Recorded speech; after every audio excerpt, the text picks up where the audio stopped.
Vamos agora para a questão número 69. A questão número 69, diz respeito ao recurso contra a expedição do diploma. Vamos ver então, para depois analisarmos cada tópico, cada alternativa. Em relação ao recurso contra a expedição de diploma, assinale a alternativa correta. A. O recurso contra a expedição de diploma tem natureza jurídica, recursal, somente sendo cabível após a propositura da ação de impugnação de mandato eletivo ou da ação de impugnação de registro de candidatura. B. O recurso contra a expedição de diploma caberá somente nos casos de inelegibilidade superveniente ou de natureza constitucional e de falta de condição de elegibilidade. Letra C. Conforme posição da jurisprudência do Supremo Tribunal Federal, o recurso contra a expedição de diploma não foi recepcionado pela Constituição Federal de 88, sendo impossível a propositura de tal ação. Letra D. Caberá propor recurso contra a expedição de diploma com pedido de nulidade da eleição em que o candidato impugnado tenha participado, sendo que uma das consequências da procedência desta ação é a convocação de nova eleição. Bom, vamos ver então cada alternativa. A letra A. Bom, inicialmente, o recurso contra expedição de diploma está regulamentado no Código Eleitoral, no artigo 262. Ele foi alterado pela lei, lei número 12.891 de 2013.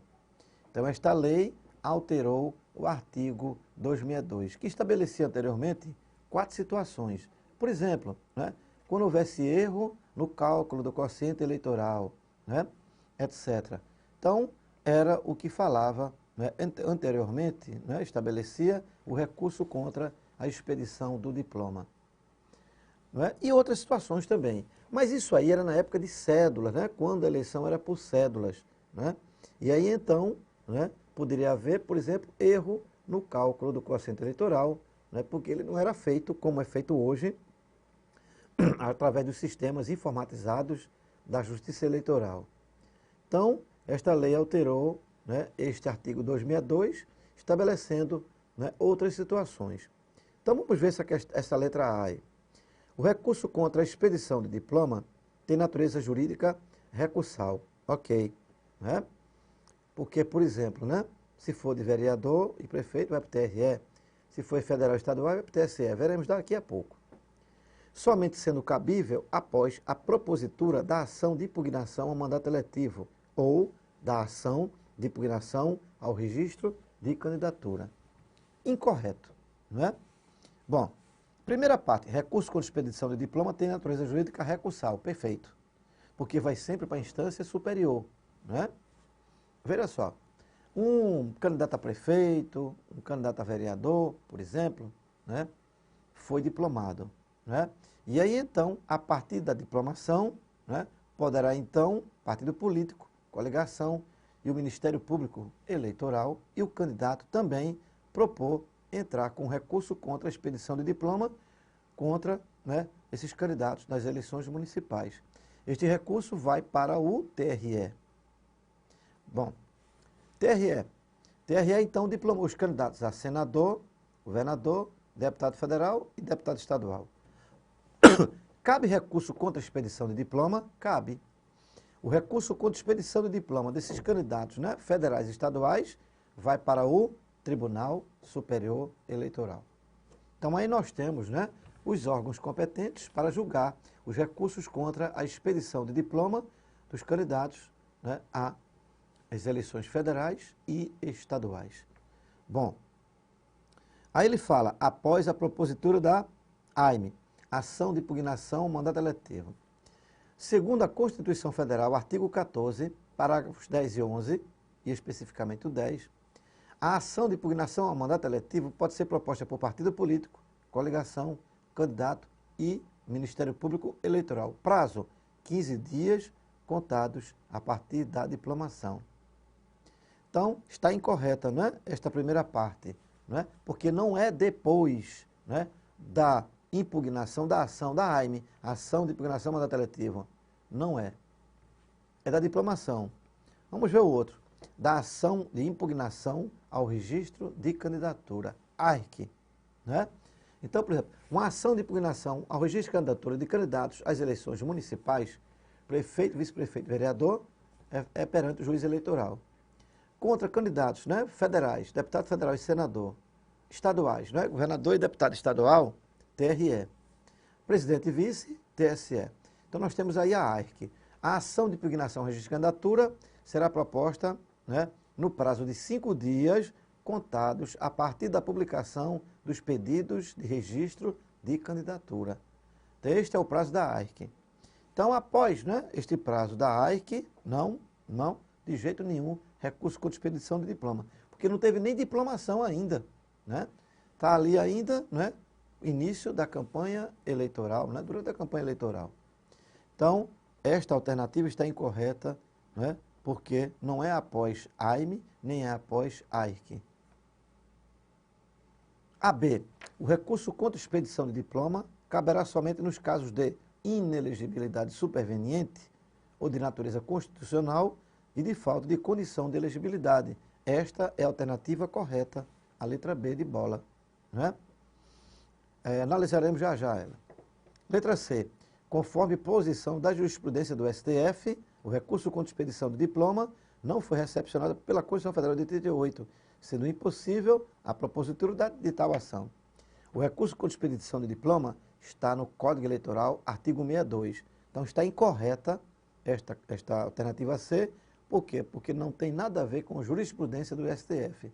Né? É uma lei eleitoral, que é a 4.737/65, que é o Código Eleitoral, que prevê, no artigo 62, né, o recurso contra a expedição do diploma. Letra D.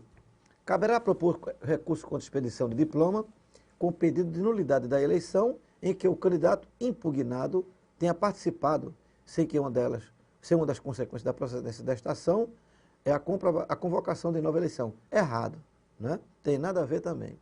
Recurso contra expedição de diploma será proposto, né, no prazo de 3 dias contados a partir, né, da diplomação dos candidatos. Então esse é o prazo para propositura do recurso contra expedição de diploma. Vamos ver aqui a alternativa, né, na legislação eleitoral. Está aí. Artigo 62 do Código Eleitoral. O recurso contra expedição de diploma caberá somente nos seguintes casos, né? Artigo 1º da Lei 12.891 de 2013, que alterou o artigo 262 do Código Eleitoral. O recurso contra expedição de diploma caberá somente nos casos de inelegibilidade superveniente ou de natureza constitucional e de falta de condição de elegibilidade. Então temos várias situações aqui. Inelegibilidade superveniente.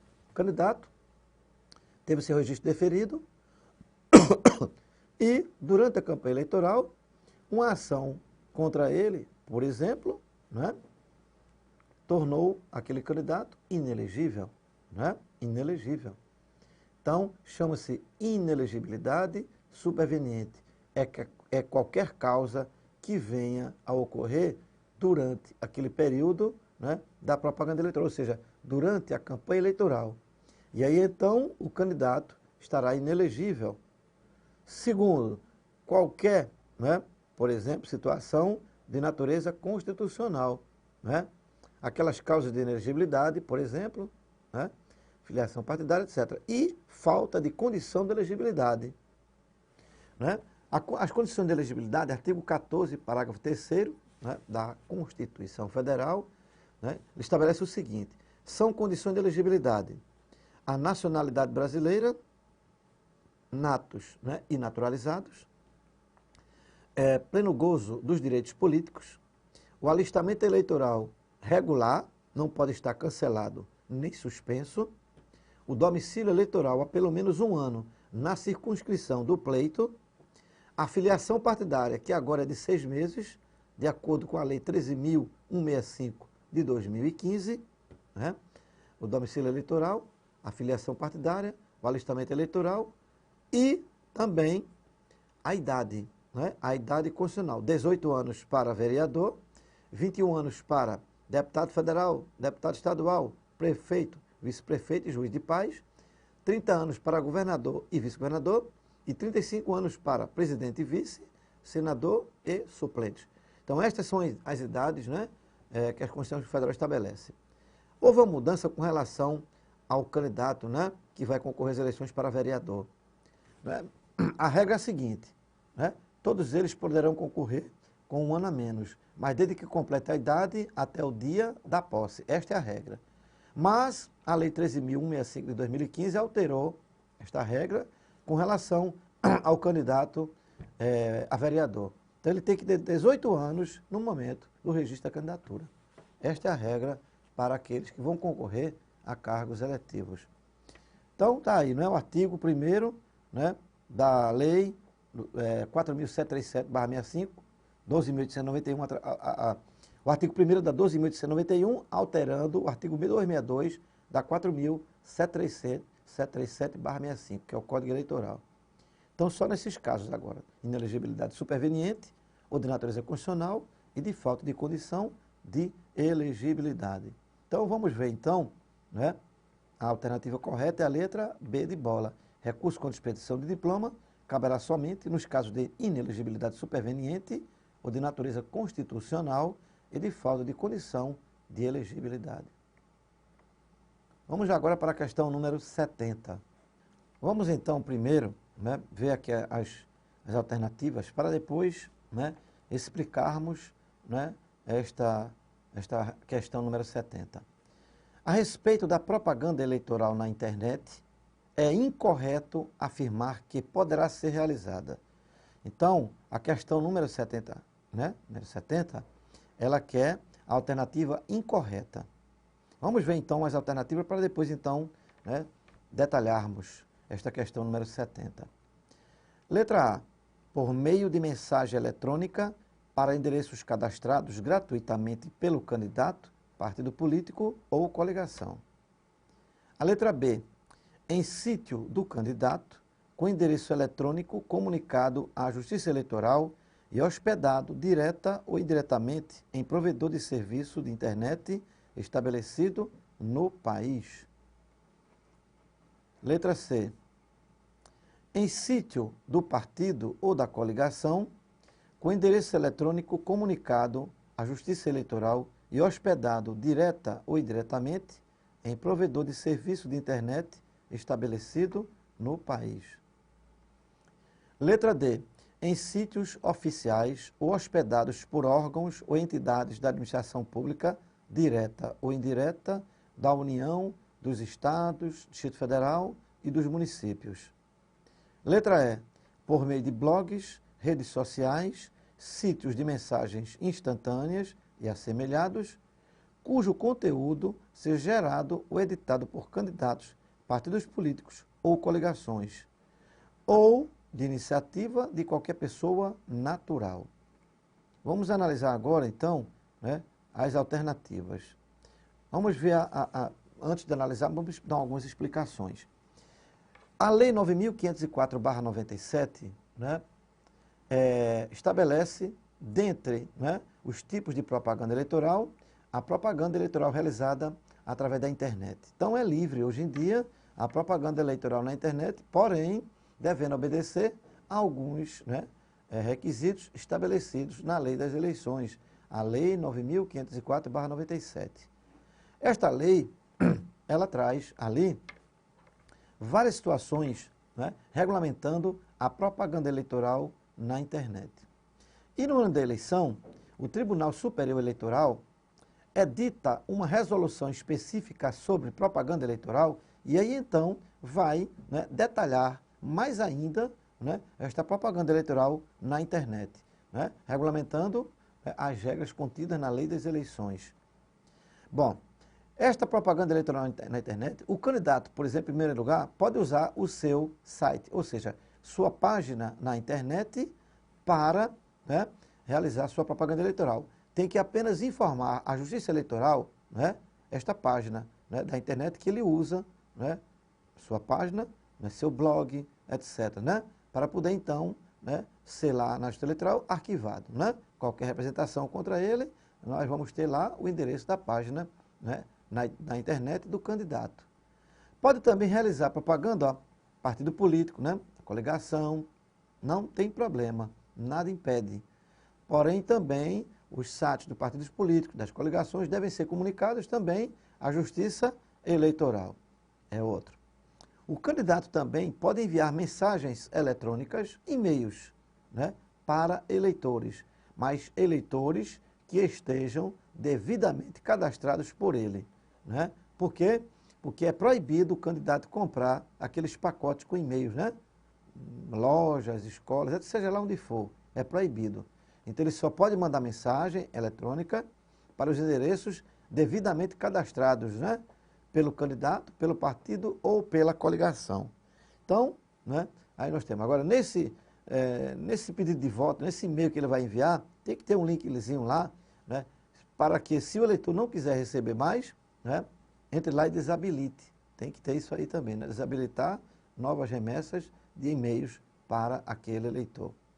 Bom, não pode ser feita propaganda eleitoral em órgãos da administração direta, nem entidades da administração indireta, autarquias, fundações, empresas públicas, etc. É proibido, é vedado. Tá? Então, a propaganda eleitoral na internet também pode ser realizada por meio de redes sociais, Twitter, Facebook, etc. Então, essas redes sociais também o candidato pode utilizar para fazer sua propaganda eleitoral. Não é? Bom, provedor. Os provedores, né, de conteúdo, né, tá aí, ó, esses conteúdos aí, né, internet, eles, né, quando, por exemplo, publicarem determinado artigo, né, de um candidato ou de qualquer pessoa, né, pode aquele artigo, né, ser objeto de uma representação na Justiça Eleitoral.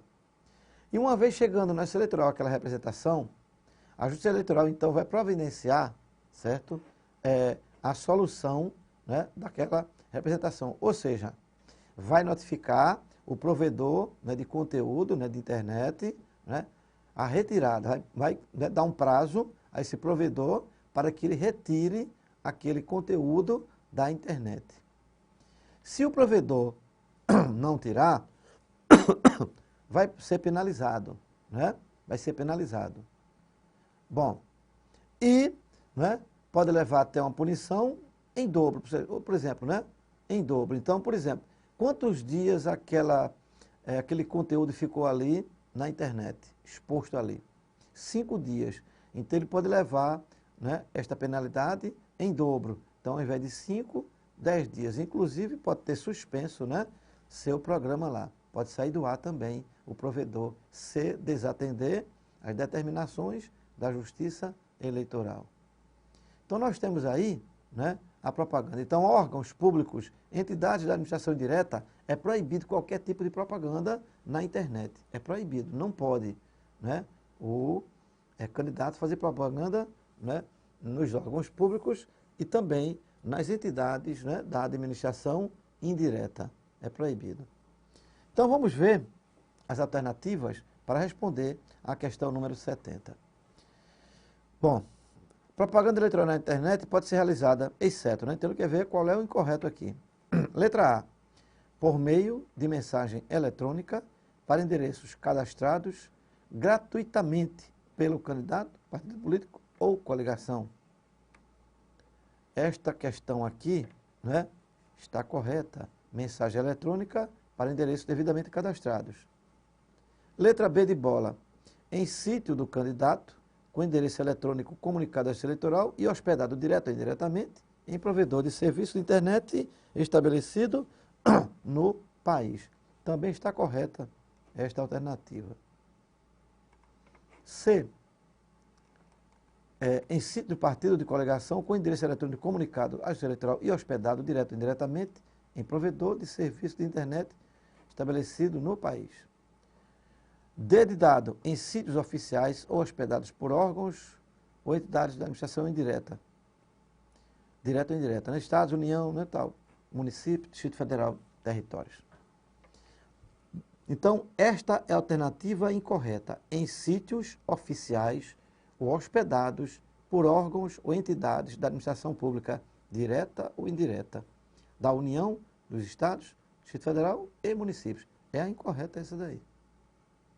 E a letra E, por meio de blogs, redes sociais, sítios de mensagens instantâneas e assemelhados, cujo conteúdo seja gerado ou editado por candidatos, partidos políticos ou coligações, ou de iniciativa de qualquer pessoa natural. Então, a alternativa incorreta é a letra D de dado. Está aqui o artigo 57, letra C, da Lei 9.504/97. Parágrafo 1º. É vedada, ainda que gratuitamente, a veiculação de propaganda eleitoral na internet em sítios 2. Oficiais ou hospedados por órgão ou entidades de administração pública direta da União, dos Estados, do Distrito Federal e dos municípios. Então está aí o artigo 57C, né, da Lei 9.504, para o primeiro inciso 2, que responde à questão número 70, que é a letra D de dado. Vamos agora para a questão número 71. O eleitor Josué promoveu um almoço com 3 empresários em apoio ao candidato de sua preferência, com gasto de R$600. Esse gasto, vamos ver então as alternativas. Letra A, não está sujeito a contabilização desde que não reembolsado. Letra B, não poderia ter sido efetivado sem autorização do Justiça Eleitoral. Letra Z, C de casa, deve ser contabilizado pelo partido ainda que não reembolsado. Letra D de dado, só poderá ser realizado pelo partido, sendo obrigatório o reembolso. E letra E, deve ser obrigatoriamente reembolsado pelo candidato e devidamente contabilizado. Bom, vamos ver então, né, o que é que diz a questão número 71. O eleitor Josué promoveu um almoço com seus 3 empresários em apoio ao candidato de sua preferência, com gasto de R$600. Ele pode realizar almoço para a campanha? Pode. Pode realizar almoço, né, com vistas a, por exemplo, arrecadar recursos para a campanha eleitoral.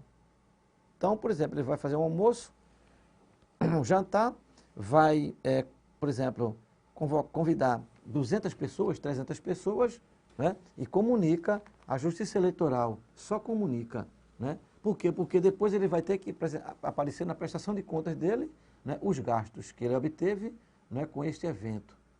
Então, o eleitor Josué promoveu um almoço com 3 empresários. Tem problema. Em apoio ao candidato de sua preferência, com gasto de R$600. Bom, letra A. Não está sujeito à contabilização desde que não reembolsado. Veja só. Este valor aí, né, do almoço, né, R$600, né, por exemplo, Josué, ele só gastou R$600. Então, até 1.000 FII, desde que não seja reembolsável, não precisa, né, prestar contas. Então, letra A, não está sujeito à contabilização, desde que não reembolsado, né? Se o valor não ultrapassar 1.000 FII, não está sujeito à contabilização, né, esse gasto, né, do Josué. A letra B, não poderá ter sido efetivado sem autorização da Justiça Eleitoral. Claro que pode. Ele pode fazer qualquer evento para a campanha dele e não precisa comunicar à Justiça Eleitoral. Letra C, deve ser contabilizado pelo partido, ainda que não reembolsado. Também não. Letra D, só poderia ser realizado pelo partido, sendo obrigatório o reembolso. Não. E letra E, deve ser obrigatoriamente reembolsado pelo candidato e devidamente contabilizado. Então, esta questão aí, né, letra de Josué, né, não está sujeita à contabilização desde que não seja reembolsado. Então vamos ver aí, ó. Artigo 27 da Lei 9.504. Qualquer eleitor poderá realizar gastos em apoio a candidato de sua preferência até a quantia equivalente a 1.000 FII, não sujeitos à contabilização, desde que não reembolsados. Então veja só, Não sujeito à contabilização quer dizer, ele pode doar até 1.000 FII, né? E não vai, né, ser reembolsado daquele valor, né? Ele não tem como declarar aquele valor para ser reembolsado. É isso aí. Então, a alternativa correta é a letra A. Letra A, questão número 71. Vamos agora para 72. Vimos a 71, vamos agora para 72. Na composição dos tribunais regionais eleitorais, são designados magistrados originários da Justiça Federal. Comum que podem ser juízes que integram os tribunais regionais federais nos locais de sede desses órgãos ou juízes de primeiro grau. Em qualquer situação, o órgão do Poder Judiciário, responsável pela escolha do magistrado federal a integrar na Corte, será o... Vamos ver. Tribunal Regional Federal, Tribunal Regional Eleitoral, Tribunal Superior Eleitoral e Tribunal Superior de Justiça, né, Eleitoral. Então vamos ver a composição dos TREs. São designados magistrados originários da Justiça Federal Comum. Sim. Quando o Estado tem sede do TRF, né, para o TRE desses estados, né, Pernambuco, Rio de Janeiro, São Paulo, Rio Grande do Sul, vai um desembargador federal, né, desembargador federal. E nos demais estados que não possuem sede do TRF, vai um juiz federal para o TRE destes estados. Bom, então aqui ele trata da composição do TRE, né, e estabelece como sendo, né, composição do TSE, né, este artigo aí, 72, né, um juiz federal ou um juiz do TRF. Então veja só, juiz federal sim, juiz do TRF também, né, vai compor o TRE, certo? Agora, quem é que escolhe esses magistrados que vão, não é federais que vão integrar a corte, né? Juiz federal ou desembargador federal? É o TRF da respectiva região, né?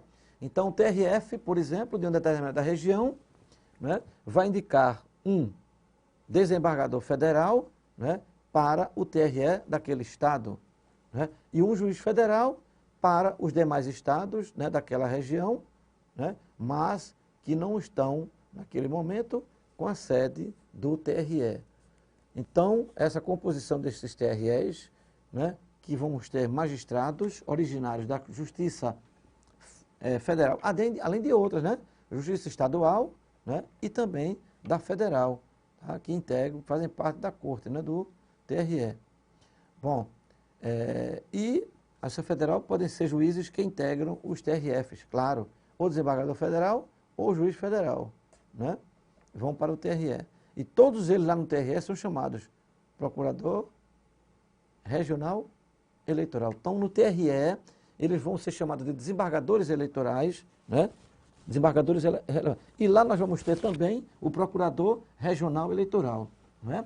O procurador regional eleitoral é membro do Ministério Público Federal. Ele pode ser um procurador da República ou um procurador regional da República. Ele vai atuar perante o TRE, não é? Então, por exemplo, nos estados com sede do TRE, vai um desembargador federal para o TRE desses estados. E vai atuar um procurador regional da República, indicado pelo Procurador-Geral Eleitoral. Então, um procurador regional da República. Lá ele vai ser procurador regional eleitoral. Nos demais estados que não têm sede do TRF, no TRE desses estados, vai um procurador da República, também indicados pelo Procurador-Geral Eleitoral. Então, nós temos aí, né, o Judiciário Eleitoral e também o Ministério Público Federal, né, que atua perante os TREs, né, porque segundo a Lei Complementar 75/93, né, compete ao Ministério Público Federal, né, exercer as funções de Ministério Público Eleitoral. Isso é no capítulo referente ao Ministério Público Federal. Então, vamos responder a questão completando. Nos TREs, vamos ter em sua composição um juiz federal ou um desembargador federal, né? Nos estados sem sede do TRF, né, nesses TREs nós vamos ter quem? Um juiz federal. E nos demais estados que não são sede do TRF, né, um juiz federal. Então, um desembargador federal nos estados com sede do TRF e um juiz federal nos estados sem sede do TRF. Então, vamos ver aqui qual seria a resposta. Então está aí, né, a letra A, Tribunal Regional Federal da respectiva região. TRE não é, TSE não é e também STF. Então, a resposta correta à questão número 37, ou 72 é letra A. Questão número 72, letra A. É a questão número 72. Tá, e artigo 120 da Constituição Federal. Os TREs compor-se-ão de um juiz do Tribunal Regional Federal com sede na capital do Estado ou no Distrito Federal, ou não havendo de juiz federal escolhido em qualquer caso pelo TRF respectivo. Como é a escolha? A escolha é de acordo com o regimento deles lá, né? O TRF, então, baseado no seu regimento, vai escolher um juiz federal para o TRE dos estados que não tem sede do TRF e um desembargador federal para os estados com sede do TRF, né? Além, né, de outros membros. Então, o TRE é composto de 7 membros, né? 2 desembargadores do TJ, 2 juízes de direito, né, escolhidos pelo TJ, um juiz federal ou um desembargador federal, e 2 advogados de notável saber jurídico e idoneidade moral, né? Cuja lista sêxtupla, quem forma é o Tribunal de Justiça do respectivo Estado, né? E aí, então, o juiz do TRF, que é um desembargador federal, ou um juiz federal. Depende, né, daquele Estado possuir ou não sede do TRF. E aí, então, será sempre um desembargador federal. Então, a resposta à questão número 72 é a letra A. Tribunal Regional Federal da respectiva região. É quem vai, né, naquele momento, né, escolher o desembargador federal ou o juiz federal que irá compor, né, o Tribunal Regional Eleitoral. Então, a alternativa correta, letra A de avião. Bom, concluímos aqui, né, este módulo e no próximo módulo continuaremos analisando a questão número 73. Né? Até o próximo módulo com a questão número 73.